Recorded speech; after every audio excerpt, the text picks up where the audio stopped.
Alright, so what we're looking at today is a bald tire.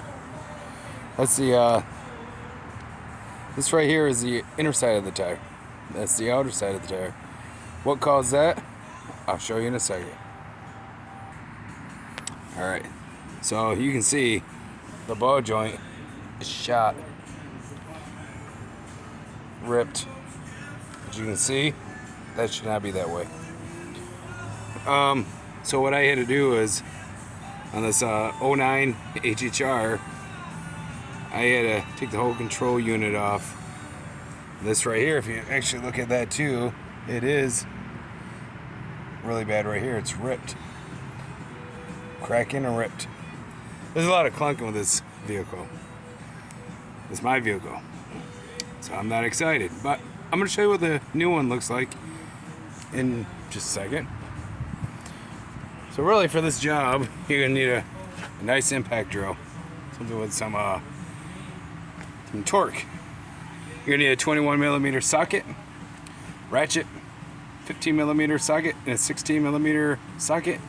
If you have it, if not, a 5/8 I do believe works. Extension, a mallet. You need some PB blaster. That's what I used. You need make sure your vehicle's jacked up. I got a jack, another jack, and for the ball joint I'm going to be using, when I fix this, I'm going to use a scissor jack just to push the ball joint back in place. So the new one right now, it's not in, and it's being a pain in the butt right now to slide that back part in to where it should be. I'll get it in and I'll show a follow-up video on this hopefully, but everything else should be pretty straightforward. I mean, once I get everything in place, you can use WD for it if you want. And yeah, I mean, just make sure you have a torque wrench as well. A torque wrench is you gotta torque all the bolts down. And with my follow-up video, I'll probably end up mentioning something about the torque specs. But yeah, my impact, I mean, nothing special, just supporter cable, impact drill. It works, but not to take these bolts out on this. 185,000 miles on this car.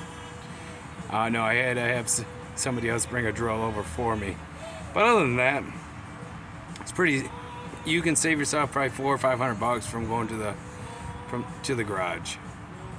But yeah, so I'm gonna do a follow-up video on this, but I just wanted to kind of show you what was going on, some of the tools that I'm using.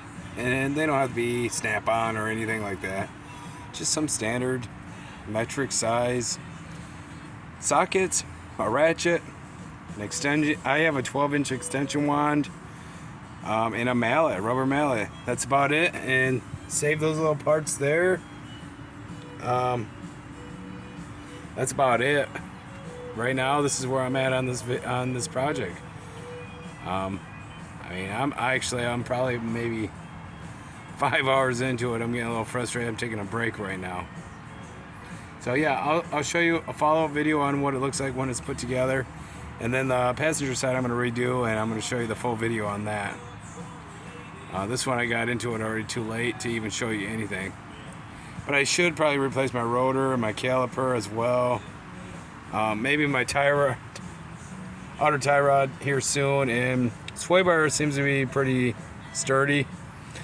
So nothing more. I mean, 180,000 on the 2009 HHR.